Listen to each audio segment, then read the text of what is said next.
As an introduction, the Brahma Kumaris, or affectionately known as the BKs, not Burger King, is an organization that seeks to facilitate individuals to recognize and cultivate their inner strength so that they can live in an enriching and positively impact the lives of those around them using meditation as the primary instrument. The organization started in 1936, a very long time ago, in India, and since 1950 has been headquartered in Mount Abu, Rajasthan. They currently have a global network spanning from London to New York to Tokyo and of course Singapore, with one mission, and that is to inspire world transformation through personal change. This mission has gotten them involved in issues that relate to inspiring youth, balancing gender inequality, relieving poverty, instilling values in business, disaster relief, and many others. And the Brahma Kumaris Raj Yoga Center Singapore is essentially the local society that facilitates such activities for Singapore. As for Sister Jayanti, she is the European and Middle Eastern coordinator of the organization and had devoted her life since she was the tender age of 19 to promote positive and spiritual values to all sectors of society through the Brahma Kumaris. Sister Jayanti's family moved to England when she was 8 years old, and this has given her the ability to understand the blend needed to balance Eastern wisdom and Western ideologies. This blend allowed her to impart deep spiritual truths that is both practical and current. She has spoken on the international stage on issues such as women, environment, and health. Personally, I've always felt that her voice and presence was like an oasis in the desert. It never failed to bring me into a state of calm and serenity, regardless of the turmoil that I might be facing. Hence, it gives me great pleasure to present to you all Sister Jayanti.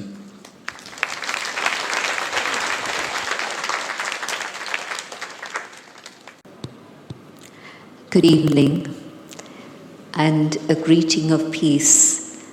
We use the term Om Shanti. Om, I am, and it refers to the inner being, and Shanti, peace. And not only am I peace, but you'll be pleased to know that each and every human being is also the same. Our original nature is peace. Our original state of being is peace. And I'll be taking that up a little more later. But firstly, I want to say that I appreciate so much being in a place that is actually an institute dedicated to lifelong learning. Because our founder, the founder of the Brahma Kumaris in 1930s, decided that what was needed was spiritual education, and it was going to be lifelong learning. And the head of our organization today is 99 years of age, and she's been to Singapore several times, and she was in London recently, and I saw her studying. Can you imagine yourself, age 99, traveling across the oceans and still being a student? Well, she is. And so it's a fantastic role model. But this is why I appreciate so much the fact that we're in a place that is dedicated to lifelong learning. Very, very important thing in life. Somebody who's into aging in terms of the medical side, a few years ago, met her at one of our retreats in Oxford, and he was quite surprised at her ability to retain information and share information. And so he decided to spend a little time with her because he runs an aging clinic in a country. And so he was very curious to see what was going on. And after his examination, and it wasn't so much a physiological examination as it was a question and answer interview type thing, so that he could assess what was going on. And he said that her mental age was as if she was still in her teens, and it was at the peak. And this is because what he understood was that from her practice, she always focused on A, whatever was positive, B, she always continued to study and learn, and 3, she was passionate about what she was doing. And so the secret of aging is these 3 things. So if you want to have a long life, but also you want to have a life that's filled with richness and goodness, and I don't mean richness in terms of your bank account, but a treasure store of wealth inside of you, then you know the secret. Constantly be positive, constantly keep learning, and thirdly, constantly have something that you're engaged with, that you're passionate about, and just keep doing it. And 99, and she's still going strong. So a wonderful example and an inspiration for all of us. Emotional health, what does it mean? It means that if my feelings and emotions are strong and healthy, it means that I feel very good. I feel great at all times, no matter what.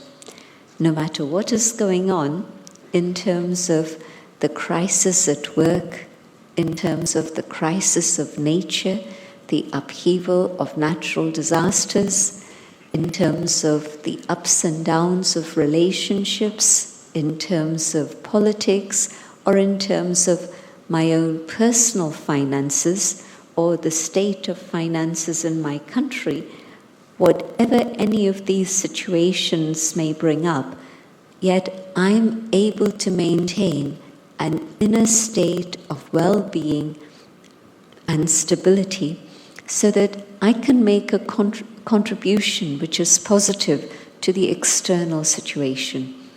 If I'm in a state of upheaval and my emotions are fluctuating, what can I contribute to people and the situation around me? I won't be of much use to anyone, but rather, in fact, I'll be pulling resources in my direction so that people need to give me their time, their energy, their care, their counseling, all sorts of things. And so emotional well-being and emotional health is something that I need to care for, I need to look after. I have a question for you, and just reflect on it for a moment. What is the priority in your life today?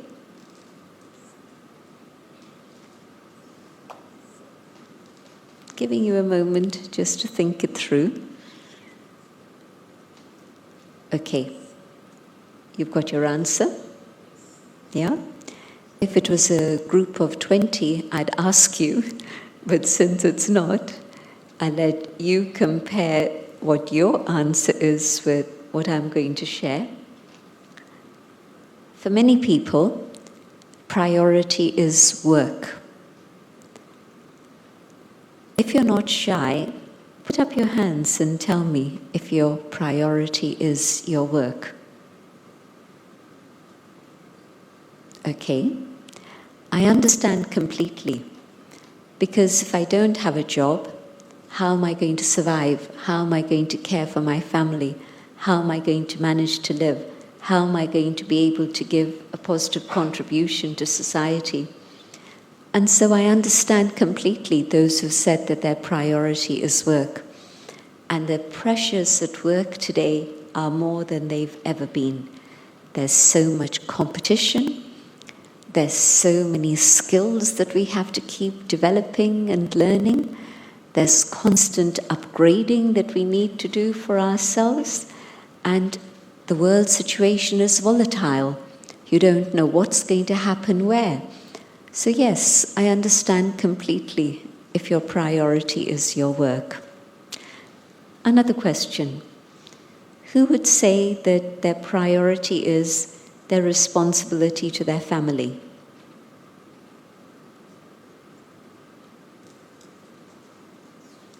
Interesting, because it's a few more than raise their hands for work. And again, yes, I understand that completely. Human life is based on relationships, and if I'm not giving proper attention to those around me and caring for them, what's going to be the quality of my life? So I understand that also. I have a third question. Who thinks that their priority is the self?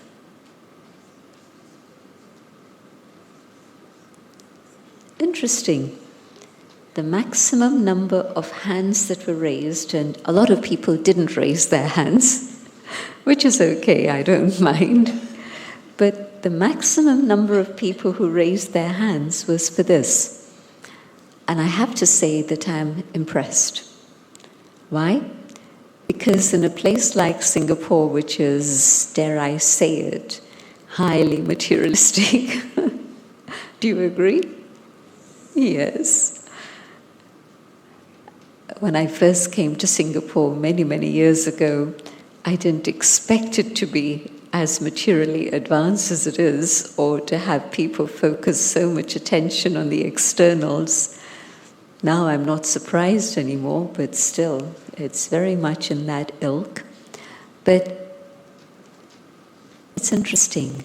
A good number of people raised their hands for this. In London, if I were to ask this question, the maximum number of people would raise their hands as work being the priority, next being family responsibilities, and the third being the self.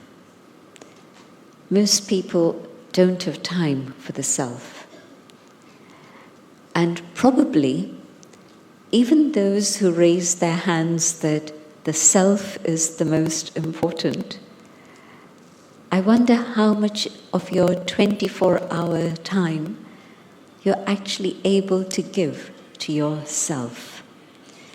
And I don't mean eating and sleeping. That's important, yes, agree. If I don't give my body proper rest, I'm going to go cuckoo. If I don't feed my body proper nourishment, again, it's going to impact my mental balance. So yes, that's important. But when I say time for the self, I mean time to be able to nourish the inner being. And most people don't realize that this is the priority that we need to make in our lives. Things have somehow turned topsy-turvy, and we don't make time for ourselves. And sometimes, even when we realize that it's important, we still don't make it our priority. That's the interesting thing. Because once you get into something which is more of an inner journey, you also begin to feel the need to be able to serve others. And once you get into that cycle of serving others, that's as much doing as the doing at work or the doing for your family. And so again, even recognizing that I am important, not in an egoistic sense, but that I need to give time to myself, yet still, instead of being, we get into the doing. And you know what human beings are? Humans are beings. We never use the word human doing, but we are beings. But we don't spend time to be able to experience the being that I actually am. And so tonight, in terms of personal development and emotional health and well-being, we're going to focus on what it is that the inner being actually needs. And when I do that, if I give priority to the inner being, other things begin to fall into place. And I would suggest that That's the first priority, the inner being. The second priority, my family. Why? Because I have a connection with them, which is the blood connection. People at work, my colleagues are important. My work is important. But work will come and go. If I don't manage this work, there'll be some other work. If this doesn't work out, there'll be something else I can do. But family, the people around me, they're not going to move, they're not going to change. These are the people with whom I have a biological connection, and I would even say a spiritual connection, not just biological one, but a spiritual connection too. And so I am here to be able to stay connected with them and to support and nurture them in whatever way it is I can. And if I do this, there'll be an inner state of contentment that I'll carry with myself to work. It's very, very clear that if a person goes to work with an inner state of contentment, the output at work is going to be that much more efficient, that much more valuable. And if the inner state of being hasn't been tended, it hasn't been nurtured, and my relationships are astray, then whatever it is I do at work isn't going to be as clear and as useful and as successful as it could be otherwise. And so if tonight you forget everything else I say, I don't mind. Just remember one formula. First, the inner being. Secondly, relationships. And thirdly, work. And in fact, I've changed that terminology away from family to relationships, because it's actually not just biological relationships that are very important, but it's also my friends. There's a loyalty that I have towards them that I have to maintain, and if I do, I'll be supported when I need that support. And if I don't maintain that relationship of loyalty and love, then I'll find myself isolated and stranded, and I won't be able to manage life very well. But also, my investment in terms of my relationships at work. That's what it is. It is an investment. And it sounds a little bit selfish to put it like that, but it just simply means that if I've given time to others, then they're going to be able to give me of themselves. There's a sister who's now in her 70s who I'm close to in London. And she was telling me recently a comment that her father had made. And her father was pretty high up in the army many, many, many moons ago. And she said that men will follow a leader only if the leader has invested time in relationships with them. And so at a time of crisis, the leader gives an order and expects everyone else to follow. And at that time, it's very clear that it's one person who has to give instructions. It's not teamwork. Yes, there's teamwork involved, but the leader is one. And so if the leader is expecting the men to follow his orders, it'll only happen if he's invested time in relationships beforehand. And so it's something that's quite readily acknowledged in the world out there, that relationships create the situation in which either there's cooperation or there isn't going to be that cooperation. And so let's let's look at this starting from the first level, me. And so, what is it that I have to do for me? Only one thing. And the one thing is very, very simple, but yet it turns out to be the most challenging thing of our time. And that is, make time for myself. Now, even the people who raise their hands saying that the self is the priority, I wonder if you are able to make time for yourself on a daily basis.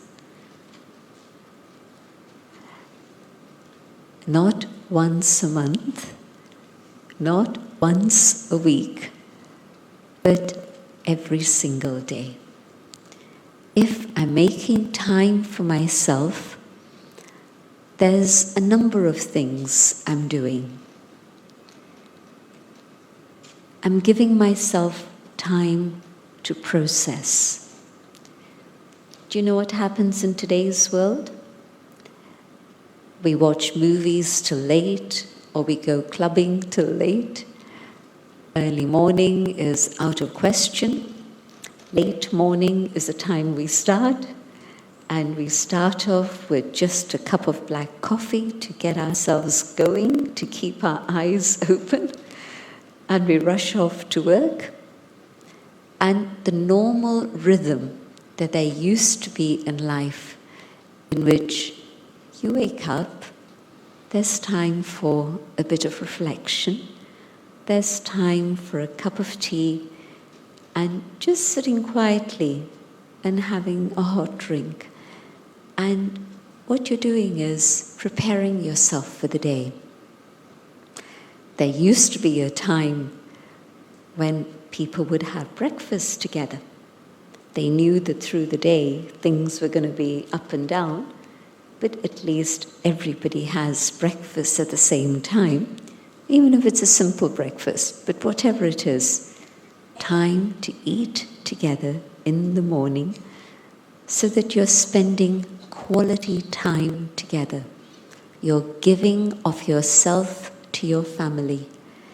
You're getting to know what it is other members of the family are thinking and feeling. And then there would be either a walk to work or a walk to the bus stop or train or whatever. And again, as you would walk, you would have time to reflect and process what's going to go on. You're going to be meeting so-and-so. You're aware that they're a little bit sensitive. You know that you need to have a lot of patience to deal with them. And you didn't even do it consciously, and that, okay, now I'm going to prepare. But it just happened automatically in a very natural way because this was part of your routine. What happens today? Not only is it a rush in the morning, but either you're driving in a crazy way to work to get there on time, or even if you do go by any other form of transport or even by walking, you've got things plugged into your ears and you're feeding yourself more information, and there's no time to process what's already there. When you finish a meeting and you go to the next meeting, what do you do? Do you take the time to process? No. You start checking your emails. You're walking down the corridor and you're checking your emails, right? The lesson is, make time for yourself in those in-between moments, just for a minute, 2 minutes, 3 minutes, instead of stuffing the brain with more information to the point where there's overload and you can't retain information which is important. If there's all sorts of stuff here, you're not able to discern what is important. And so you remember all sorts of things, but the important things may slip by you. You're not able to retain them. And so the way we've created our lifestyle today is such that we don't give ourselves time. And so if I recognize that my priority is me, then if I have to adjust my timetable so that I go to bed a bit earlier, so that I'm able to get up a bit earlier, even half an hour earlier, even an hour earlier, whatever it is that you can do.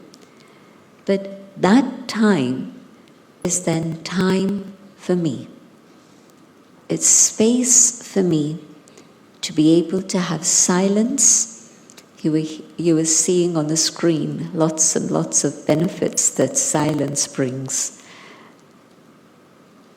I need time for silence. It's the food of the soul.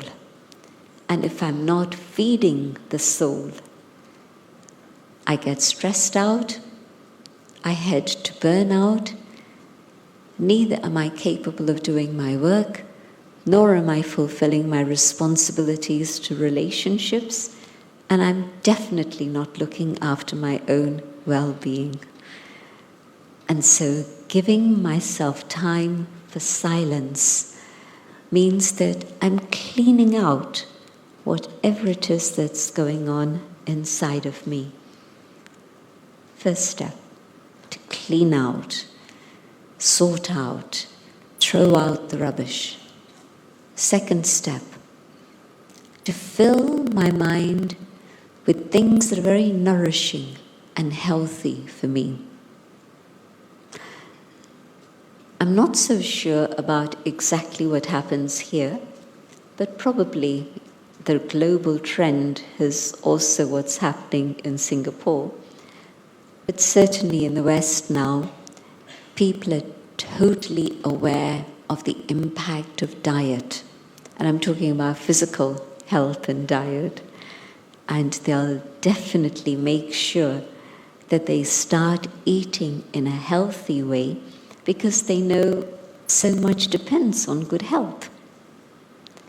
Have you ever thought about what you're feeding the soul? Am I feeding my mind nourishing food, or am I just feeding my mind the fast food that the world is throwing at me? And what that means is I'm soaking in the stuff that's going on television. Hey, stop. Is that nourishing food for your mind? I traveled from London yesterday to Singapore, and what I have on my screen is the flight path, because I'm curious, where are we, how much further to go, and so on. But of course, the people around me had movies going on. Some had movies non-stop. And you can't help but notice, you can't just sit there straight. So you look here, and you see one thing, you look there, and you see another thing. And the amount of violence, and it's very exaggerated. Somebody's dealing with 4 people who are trying to attack him, and he goes here and there and there and there, and he comes out victorious. Now just imagine your child is 10 years old, and he's seeing one man who can beat 4 people. Now what's he going to think? He's going to think, I can do the same. Maybe that's going to become his aim in life. I have to be so strong that I can beat 4 people at a time and be a hero. That's what the hero is doing. I mean, everything is very unreal. It's a movie, it's unreal. But the images that are being put out and the message that's being sent out, what is it that we're doing? And images of violence penetrate deep within the unconscious and the subconscious. And the message we're giving is, it's okay. Here's a celebrity, everybody worships him, and he is such a fantastic fighter. It's okay. What sort of food are we feeding the mind? There was a research that happened some years ago, and it was about advertising.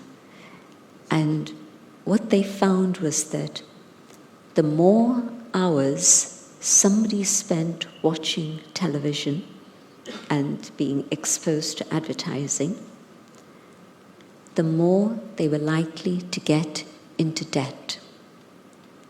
Because the advertising is telling you, you can only be happy if you buy this. You can only feel good if you eat this. You can only really care for your family if, this is the message that we're getting. And the hours of watching television coincided with the situation of people getting into debt. Because the message is consumerism. Consume, consume, consume. So, my point, if I'm concerned about my well-being, the well-being of the soul, the inner being, am I feeding my mind something that's nourishing, something that's uplifting? Whether it's poetry, whether it's prose, whether it's scriptures, whether it's a biography, whatever it is, let me start the day with time for silence, for reflection, to be with myself. Secondly, to feed my mind something nourishing. And if I try and squeeze it in within my normal timetable, I'm already rushing. It's unlikely that I'll be able to fit it in. So let me decide what I want to do. And if I want to have inner well-being and emotional good health, I need to expand my day by creating space and getting up that little bit earlier. And I guarantee you will not feel tired. Why?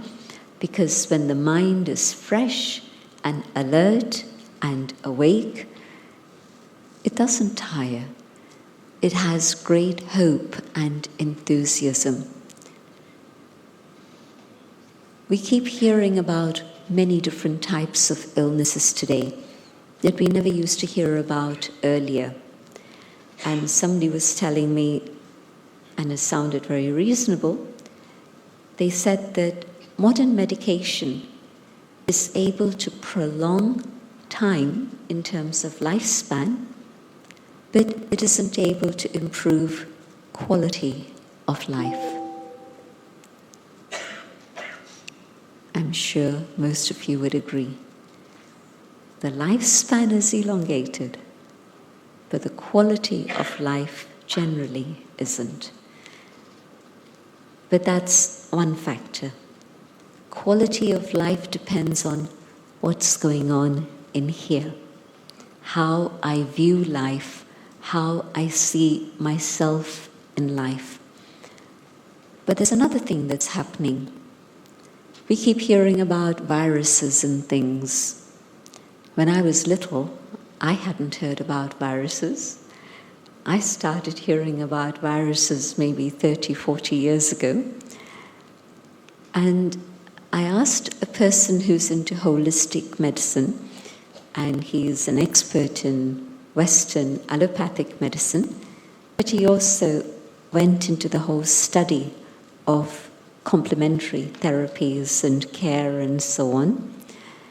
And I said to him, how come we never used to hear about viruses before? And he said to me, well, they've always been around. But today, our immune system is very low, generally. And so this is why we get affected by viruses more than we used to. Question, well, why is our immune system so low? And his answer, because of the chemicals there are in the air, in the water, in the food, everywhere. And a statistic from WHO many, many years ago, about 15, 20 years ago, was that every organism under the sun now has more than 500 chemicals. Now that's an old statistic. Probably now it would be 1,000 chemicals. We don't know what these chemicals are doing. We know a few things. We know that they're impacting our brain function. That's a fact.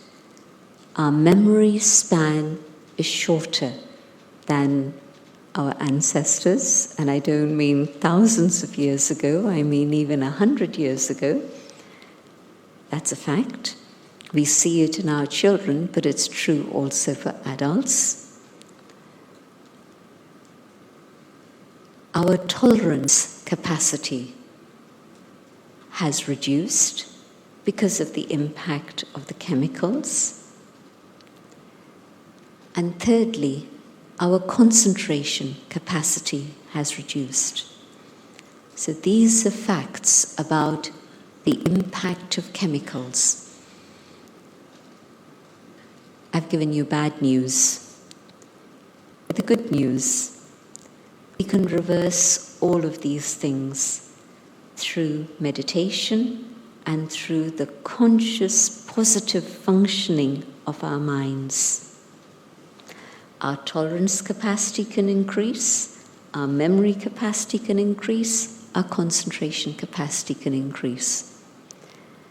But one other thing he said, not only the chemicals impacting the immune system, but also when there's loss of hope,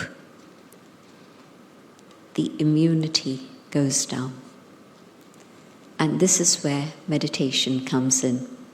This is why he was sharing a platform with me, because he was explaining to the gathering that when there's meditation, it increases hope, and through that increases the immune system, the immunity, the power of that. And so definitely I'm sharing a message of hope. I've been giving you some bad news, but that's just to make you aware that it's not my imagination that's saying the world is not as good as it used to be, but there's very clear evidence that the state of the world is more chaotic, and also, of course, we know that values have gone down and down and down, where it used to be said, my word was my contract. My word is my bond. Is that true anymore? If you think it is, you're going to get into trouble. Or we used to say, okay, let's shake hands on the deal. And just a shaking of the hands, and it was done. And neither party would reverse that. They would both hold it. And today, even if you actually sign on the dotted line, and if you haven't read the fine print at the bottom, you're trapped, you get caught out. So, and this has happened in my lifetime, from my word to my handshake to even a signature. And so, definitely, things are not going as we would like them to go. But the message of hope again, I think things are turning. Things are moving in a different direction. And at the moment, the new wave is a silent minority. It's a few, but it's a few who are beginning to look at life differently and saying that there's something else we can do. There's a different approach we can have to life. But that silent minority exists in every single country. Every country, you name it, and there are people who are interested in these matters and who are getting together in small groups, 1s and 5s and 20s and hundreds and thousands. But everywhere, this little flame of hope has been lit, and people everywhere are now interested in these things. I don't need to mention countries by name, but we exist in 130 countries, Brahma Kumaris. And so those countries, I know for a fact, have groups that are doing things that we're doing now, talking about how to make the self resilient, how to increase one's own emotional capacity. It's happening everywhere. And so I believe that although at the moment it's a silent minority, I believe that that silent minority just simply has to reach a point of critical mass, and these ideas will be acceptable to the majority, and we'll see a transformation happening in the world. And I don't think that's far away at all. So that's the message of hope for the evening. Focus on the self, and things will work out fine. And so what do I need? I need time for silence. Let's explore that a little bit further. What do I do in silence? There's a very important starting point for silence. And the starting point is, I believe that my original state of being is of goodness. Do you believe that?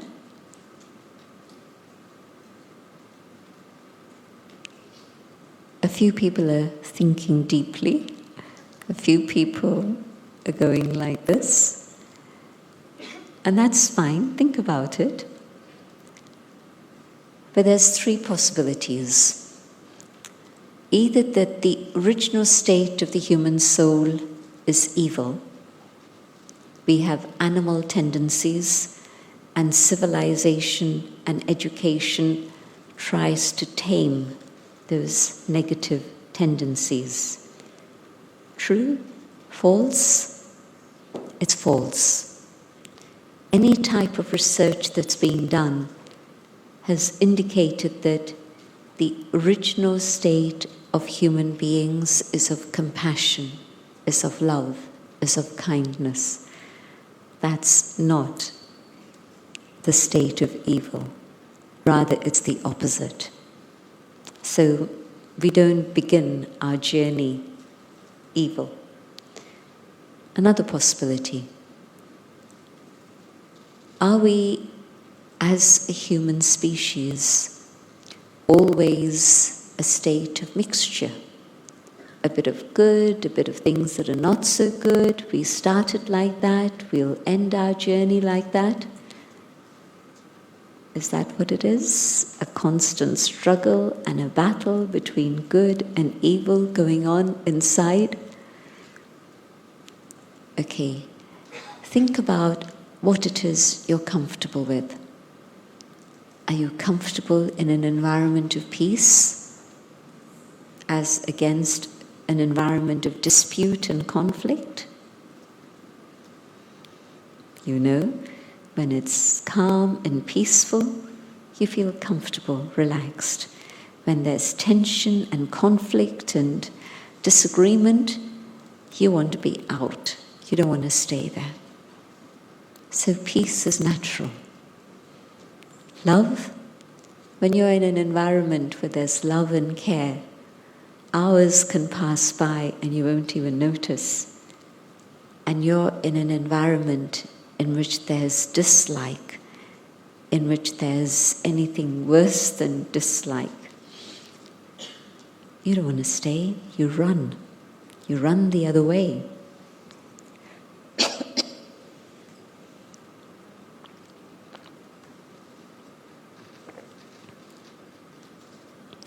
Go through whatever it is that feels comfortable, and you'll find that it's always the positive qualities that feel comfortable.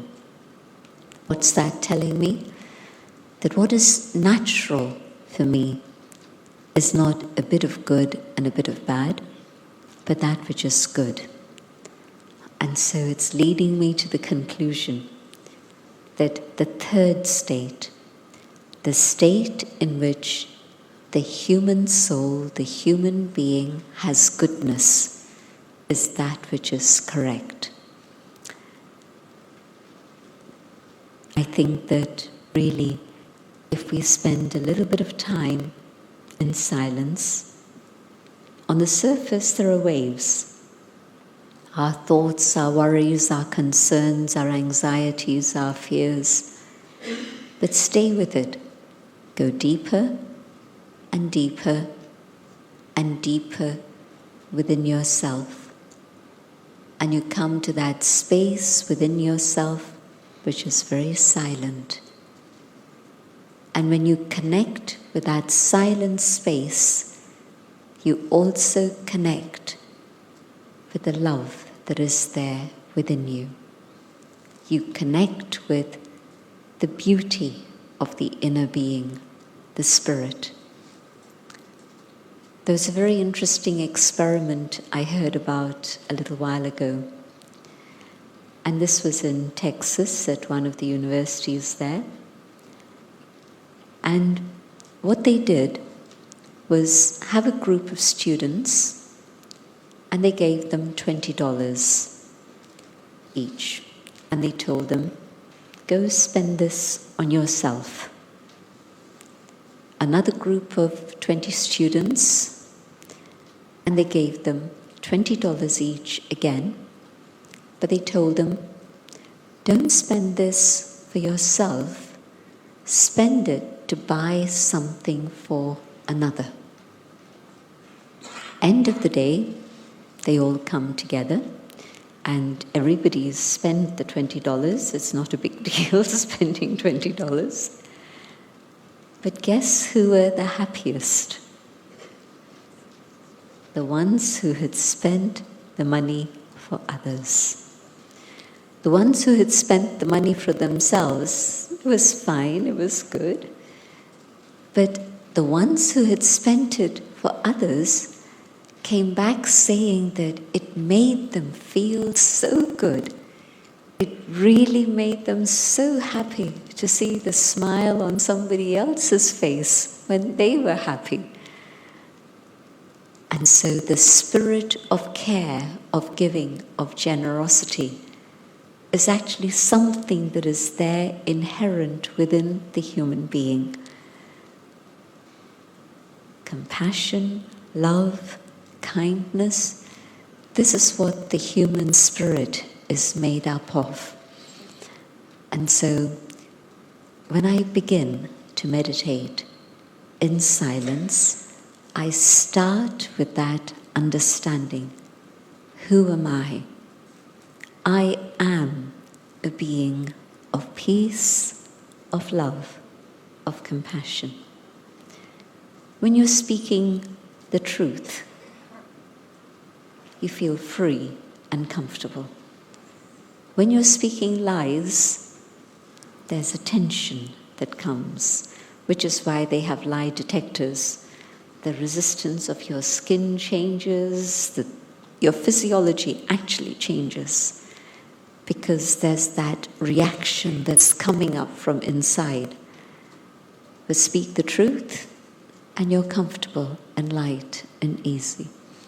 And in silence, what you're doing is connecting with yourself and emerging those natural qualities of goodness that are there within you. And once I'm in touch with my own inner goodness, you know what happens? My dignity returns. I know my own value. I'm able to respect myself. I'm able to have my own dignity. I don't need to wait for somebody to give me respect. My dignity is in my own hands. And another thing happens. When I have my own state of self-value, self-esteem, self-respect, call it what you will, but in that state, whatever is going on inside automatically flows outside. I'm able to respect you. And so the whole system of human relationships is enhanced. Because in today's world, I think Singapore is a little bit further ahead than the West in this, in being able to teach children how to respect their teachers, their elders, or each other, or family members. In the West, the whole system of give and take of respect has broken down. That's a fact. But here I see that it's still very much alive.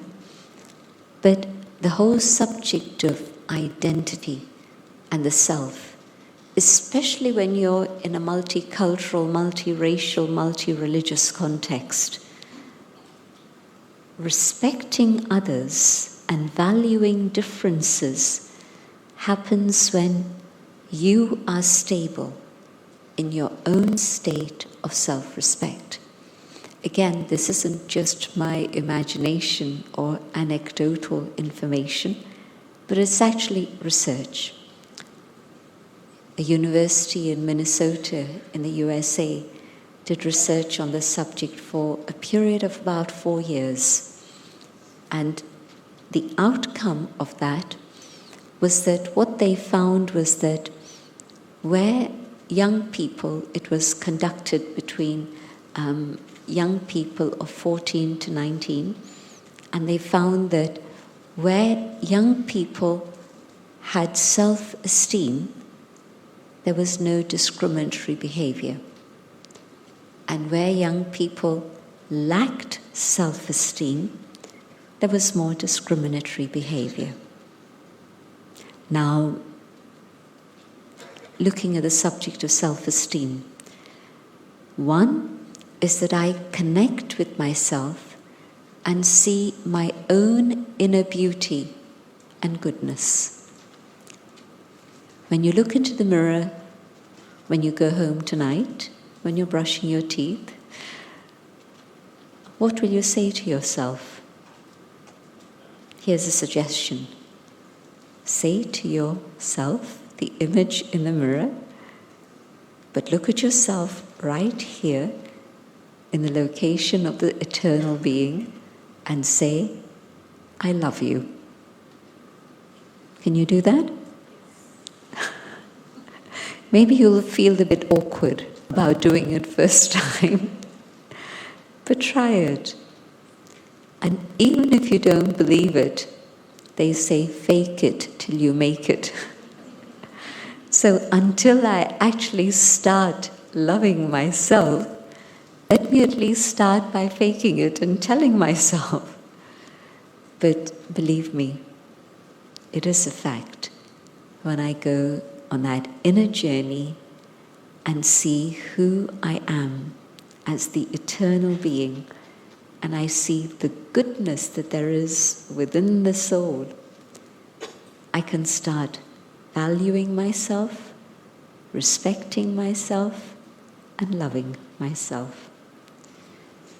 And if you're not quite able to get the words out tonight and they get sort of stuck here, try it again tomorrow morning.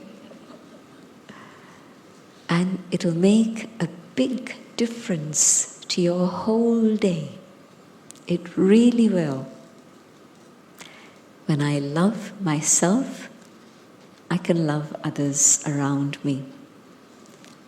There's this very beautiful expression that comes in the scriptures. It's actually a commandment, not just an expression.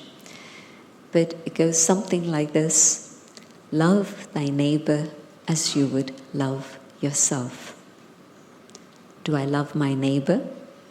Or do I have lots of quarrels with my neighbor? A lot of conflict that ends up in court is neighbors. But not just these neighbors, but whoever it is I'm in connection with. I sit with them on the train, I sit with them on the bus, I pass them by on the street, they're my neighbor. And I don't love my neighbor because I don't love myself.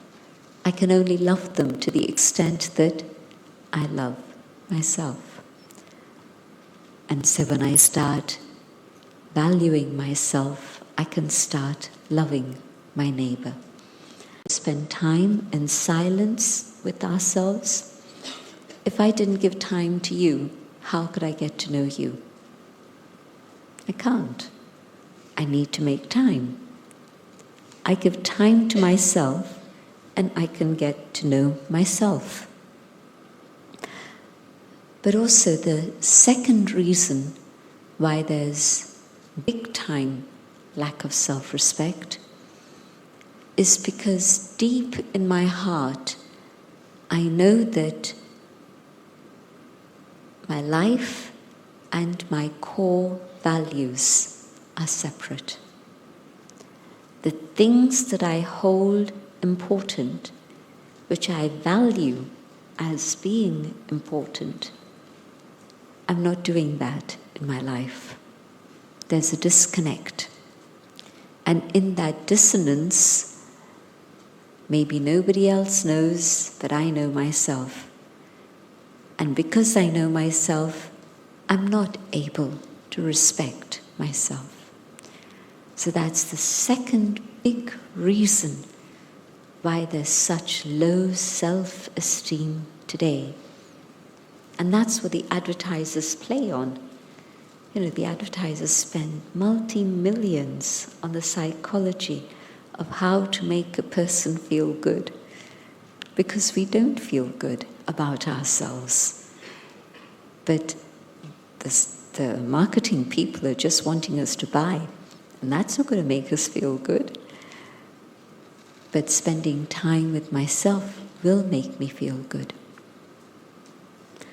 The other thing that also, even as I was sitting quietly at the back, there was a question that came up. There's various addictions that we get caught up with. External addictions, whether it's habits, whether it's substances. You know the story, I don't need to spell it out any further. But the addictions begin because of the inner weakness of the spirit. And the terminology we use is, I don't have willpower. I know it's wrong, but I don't have the willpower to change it. How can I develop willpower? Silence, meditation, connecting with the truth that there is within. And as I do that, I develop my own inner power. And the reality is that for most people, we don't have to tell them, give up X, Y, Z. It changes. They're able to throw away those habits and addictions without us telling them, this is what you have to do. And so things begin to shift, things change. But there's another addiction that we all have that we don't normally describe as an addiction. And I'm thinking about anger. It's an addiction. Attachment, the same. Greed, the same. It's an addiction. I don't have money in my pocket or in my bank balance, but I want to go buy. And if I don't buy, I just pick it up and hope that nobody's noticed. That also happens. So that's the state of the world. But is it also my state of being? Maybe it is. And so something, somewhere along the line, has trapped me. And because of that trap, that bondage, I don't feel good about myself. I lack self-esteem. And so developing my willpower, developing the clarity of my conscience, and filling my conscience with power means I can change all of these things.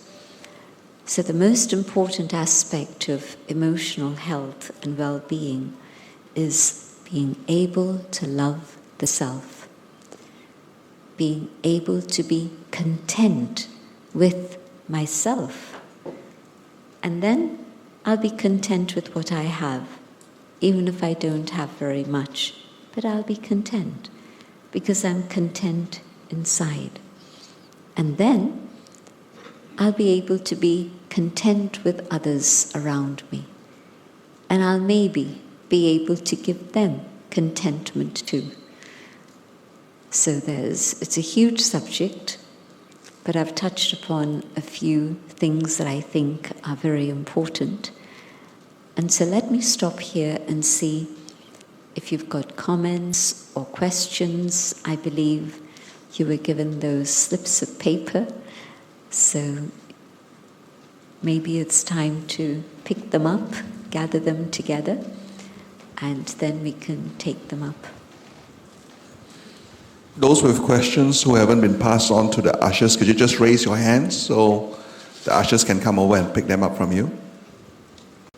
I can see lots of bits of paper. Do you want to be here till midnight? So we'll just see how many we can deal with. We'll start off with, there's some questions about how can I control my thoughts? How do I stop a chattering mind? So I think there are a few questions on that level. Yeah.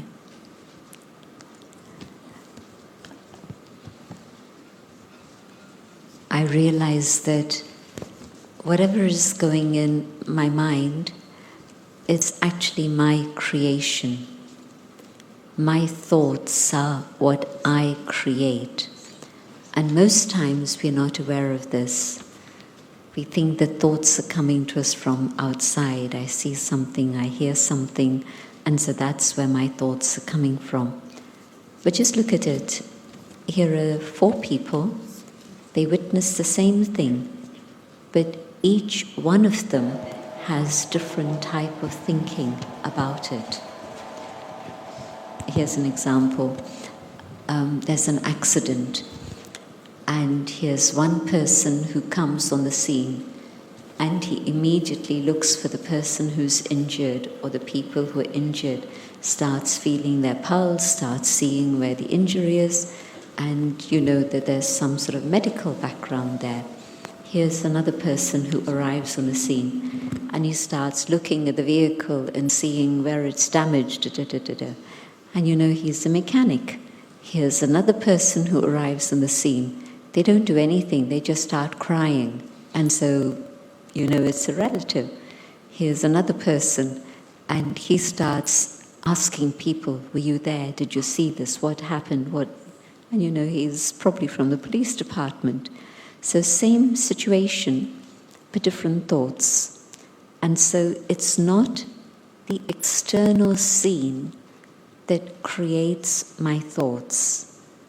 I am the creator of my own thoughts. And my thoughts are coming from something deep within, which I can say is the record of my experience. If I didn't have medical experience, if I didn't have mechanical experience, etc., my thoughts would be different. And so now apply it in every situation. My thoughts are my creation, and they're coming from the experience I've had up until today. Do I want to carry on with these type of thoughts, or do I want to change it? And if I want to change it, then I have to learn how to meditate.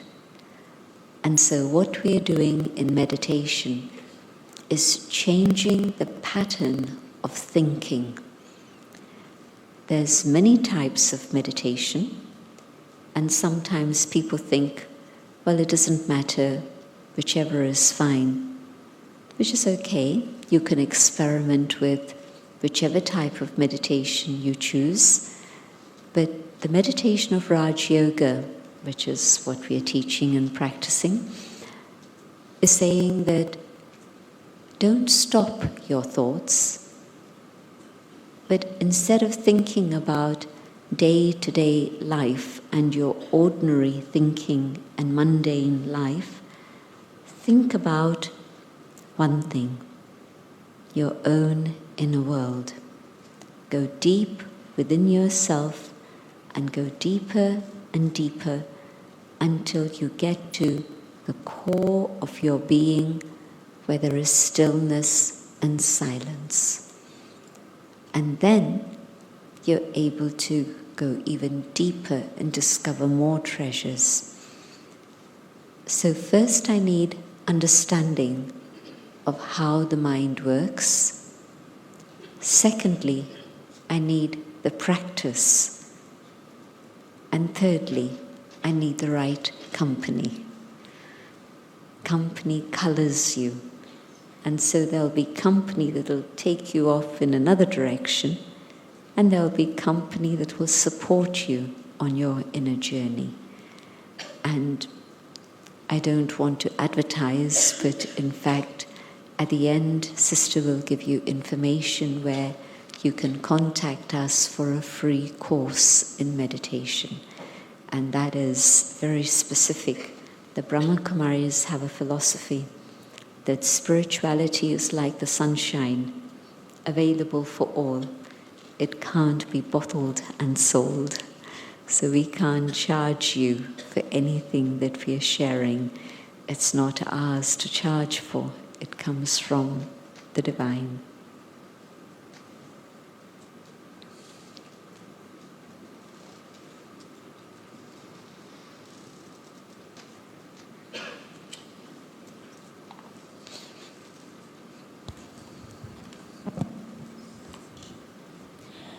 There are quite a few questions on relationships. Maybe I'll just go through them. If the core values of two partners in a relationship do not agree, is it best to part ways? This is in reference to a marriage. One tries to control the other. Then we have another one. Why do we seek emotional stability when we feel weak or disturbed by the external environment? Why is it hard to keep it constant?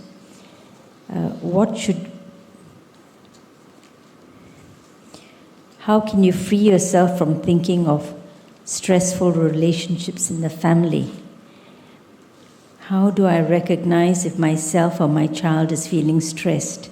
How do I calm myself when I'm very angry? How to be more generous-hearted for anyone if the capacity of the self is limited and we won't be able to supply on and on, but the demand from other people towards the self is drastic. Quite a few on relationships here. If I begin each day with filling myself and connecting with the peace, the truth, the love that is there within, but I've forgotten, but I'm emerging that. And in meditation, we also connect with the divine and draw from the ocean, the unlimited source, all that we need. Then, coming into connection with another, I have a greater capacity to be able to give, rather than a need to take. When two people come together and both are needy and you're pulling at the string in different directions, it's inevitable that that string is going to fray and ultimately break. This is what we are seeing happen so often in the world today. But through silence, through meditation, I'm recharging my own inner battery so that then I'm able to give. And if truly a relationship is an abusive one, then I have to be very quiet and very still and ask myself, is there a possibility of being able to come to a stage that is so powerful that the other person is unable to abuse me, whether it's verbal or physical? And it can happen. If I get to a state of my own inner dignity to such an extent, the other person, their words don't affect me, but also they're not able to lift their hands against me because of my own inner strength. And if I'm not able to reach that stage, then again I have a choice. Am I able to be self-sufficient and independent? Or if I can't, then I have to stay in this relationship. But at least I've thought it through for myself so that I don't make myself into a helpless victim. Victim consciousness is what absolutely drains me. But no, as a human being, I have a choice. My choice is this, or my choice is that. And there's a price to pay for each. And so, before making any decision, let me take time to understand myself, spend time in solitude, in silence, preparing myself, so that then I've developed my capacity to be able to discern the situation more clearly. And sometimes there are people who can change. If I give them good wishes, if I give them support, yes, it's possible they'll change. But sometimes there are people who are unlikely to change. And so if that's the situation, then I have to see what it is I need to do. But whatever my final decision is, it's with that inner strength that meditation gives me that I'll be able to manage my life or even manage to care for my children in the future. Without meditation, I'll always be in a state of being a victim and be very drained and weak. And it'll get worse and worse. And so now that I'm here, presumably the question has come from somebody who's here, now that I've taken that step to discovering that there can be another dimension of reality, let me move further and further in that direction.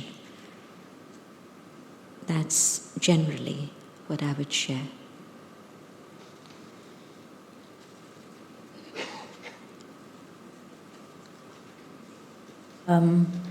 If we did answer everyone's questions, as Sister Jayanti said, I think we would be here all night. So we'll just take up one more area, which is about the self, and we'll make this the last question because we have other parts of the program. Clarification about love. How do you define love? What does it mean to have love for the self? What does it look like? Is it just a combination of virtues such as respect, altruism, kindness, a few other things? And someone else has asked, I love myself, I feel good and contented, but others don't like it. What should I do? You talked about determination and willpower. Would it be good if you could touch about what should be a reflection of strong willpower Is it sticking to promises or delivering them? And someone else also has asked, kindly advise how to love my soul. Thank you. When I'm in the state of being able to love myself, it means I value myself and respect myself, and I'm able to maintain stability so that external things don't shake me, people aren't able to impact me in a negative way. Because so often I hear a word and my mind goes spiraling downwards, or I seek approval from others, and when it's not forthcoming, it creates doubts about myself. And so self-love is not being stagnant or complacent, but it means valuing and appreciating. But this state of love for the self is always expressed out there, so that then I'm able to respect and value and appreciate others around me. And if I love myself, but others aren't experiencing the benefit of this, and so they don't like it, there's something not quite right. Maybe I haven't understood the difference between ego and love. And so I need to explore that. Because self-love also has a lot of humility. There's no ego. And humility doesn't mean bowing at somebody else's feet. Humility means respecting them and being able to give them opportunity also. So, different aspects of this love, but I think I've covered some of the things that some of you spoke about. When you love yourself, then what happens is that you're constantly progressing, you're moving forward. And so things that were challenging for you before, today you're able to deal with them, you're able to manage them. People who you were scared of before, now you're not afraid of them, and you're able to communicate with them. So you'll be able to see signs of change within yourself. Determination and willpower is different to stubbornness. And so not to get stuck with things, but to see clearly, what is it that I need to change? And if I do need to change something within myself, it's not going to happen in a wishy-washy way. Yeah, tomorrow I'll do it, or the next day I'll do it. But it happens when I'm very clear. In order to benefit my own well-being, I need to do this. And I'm clear about it, and I'm going to do it. And I hold that thought in my mind every day until I achieve it. And so self-love means being able to progress every day. And this transformation isn't just quiet and incognito inside, but when people see you, if they say, you're just the same as you were before, is that a compliment? Not a compliment. Okay, maybe I don't have more grey hair, maybe I don't have more wrinkles, but it means I haven't progressed. And so if I'm changing, that also is part of loving myself, so that there's newness continually within my own inner world. Then we don't get bored with the external. One of the modern illnesses of today is that of boredom. We want to change our jobs, we want to change our homes, we want to change our partners, we want to... But if I'm constantly creating newness inside, and there's that creativity of doing things inside, then I'm not going to get bored. Then there's a stability that comes. Thank you for your questions. It's an indication of how interested you are in your emotional well-being and the desire to move forward in this. I'm not going to tell you about future things. Are we going to have the meditation first? Okay, let's move into the meditation first, and then you'll hear about future events and so on.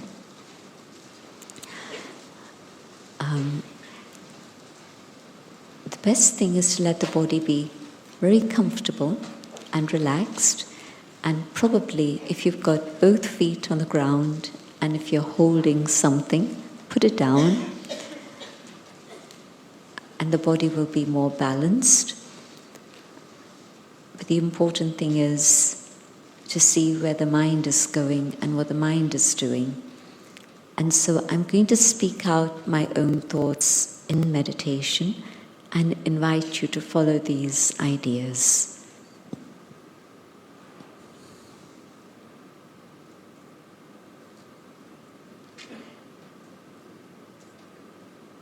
I go on an inner journey,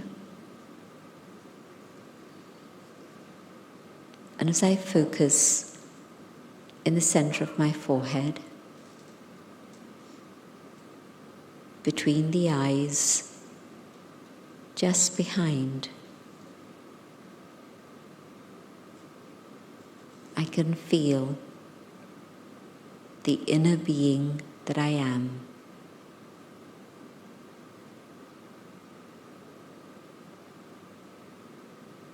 This body is very precious, very valuable, but for a few minutes, I want to think about the inner being and not the body.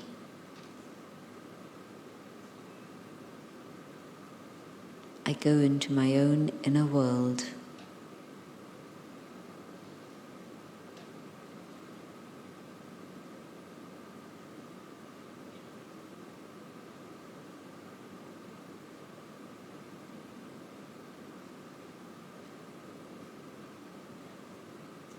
Going deeper and deeper within.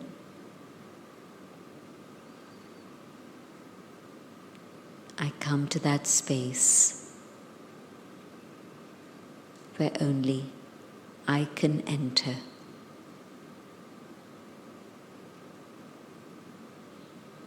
Everything else has been left outside.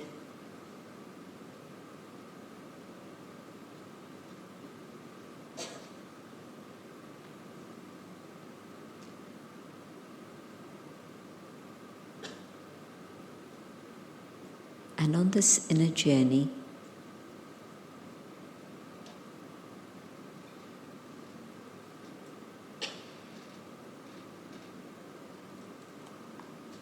I come to that space of stillness, of silence.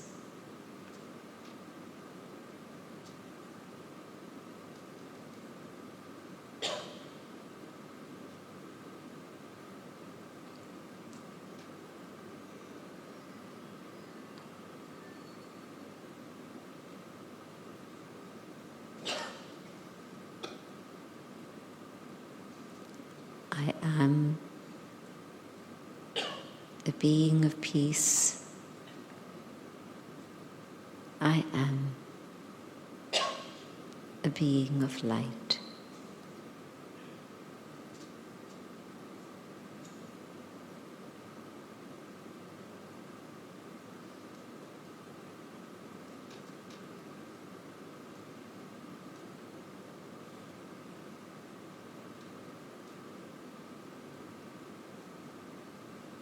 Having forgotten myself, I'd forgotten my peace and my light.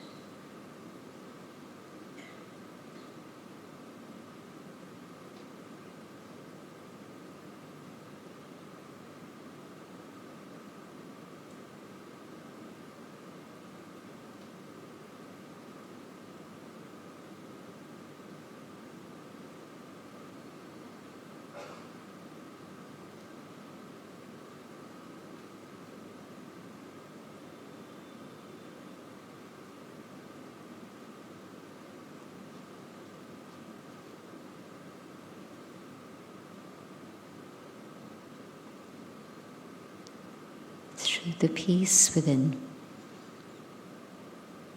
I realize I have truth within me.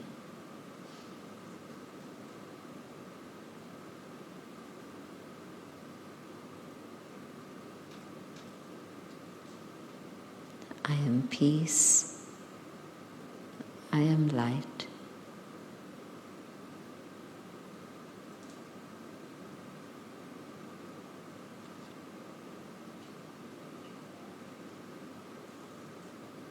And in this awareness,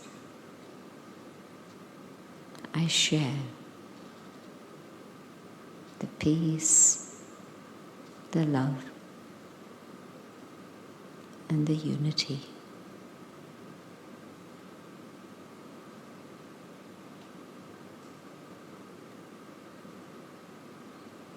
And I resolve to hold these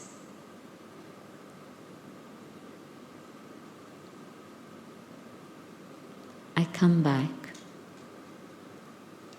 to the physical dimension, but I carry this experience.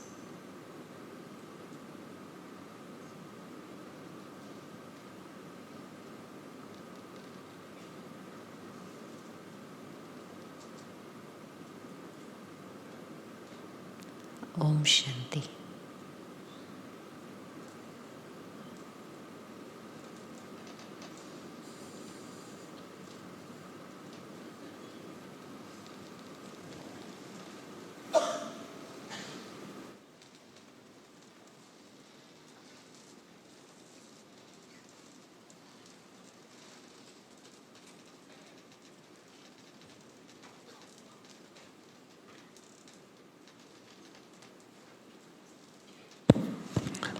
Thank you, Sister Jayanti, for guiding us through this beautiful experience. For those who would like to learn more about making such an experience a part of your everyday life, I would like to invite Sister Bharati, the individual who has been responsible for founding the Singapore organization some 30 years ago, to share some of the organization's upcoming activities. Also, later you all will be collecting a sweet as well as a card of good wishes from Jayanti Ben as well. So if you all could just start queuing up on the left-hand side here, and then proceed to exit on my right-hand side, that would facilitate the logistics. Thank you, everyone.